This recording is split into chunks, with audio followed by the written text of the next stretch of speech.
ask the clerk to set the clock accordingly, and I call Senator Pocock. Thank you, Madam Acting Deputy President. This is not my first speech, but I would like to take this opportunity to talk briefly about the recently released State of the Environment report.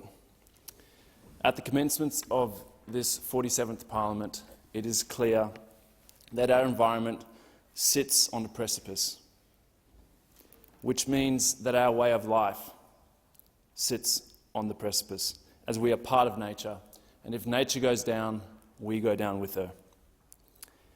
None of what was contained in the report was a surprise, and none of it was the fault of any one government. It is the result of decades of underfunding and mismanagement of our natural environment. We have to do better, and Australians expect us to do better. And we can. As the report highlighted, we have the opportunity to learn from the oldest living cultures in the world. We need First Nations knowledge and wisdom more than ever. Combining this with the latest in science and technology, the brilliant work done by our scientific community, we can solve the challenges we face. But this work must be properly resourced. Declining investment in our natural environment has to be reversed now.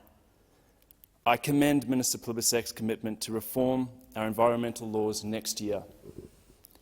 As Professor Graham Samuel pointed out in his review of the Act almost 2 years ago, and I quote, "The EPBC Act is ineffective. The Act is not fit for current or future environmental challenges, including climate change." With so many ecosystems and species on the brink, some tough decisions will need to be made before the Act can be updated. Decisions that prioritise the health of ecosystems and the diversity of life this incredible continent has sustained for millennia. One of the things the State of the Environment report highlighted was the need for us as a country to take invasive species management more seriously.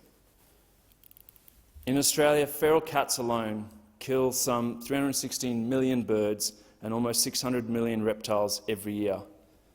Invasive species have cost us almost $400 billion since the 1960s and continue to have a significant impact on our ecosystems and our farmers.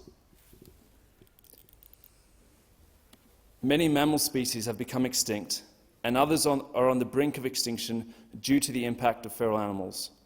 From some of our incredible marsupials, such as numbats, bettongs, bilbies and dunnarts, many of them now only existing in fully fenced feral-free areas dotted across the country. Invasive species management requires funding for existing programs, investment in innovation, as well as working collaboratively with farmers and landholders to control invasive species. This collaboration with farmers must extend beyond invasive species management. Farmers look after more than half of Australia. Growing up on a farm gave me a love of the land, and most of the farmers I know love the land that they're on and want to leave it in a better condition for future generations.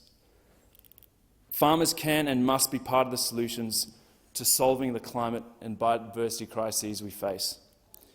We have a number of world-leading farmers in regenerative agriculture here in Australia.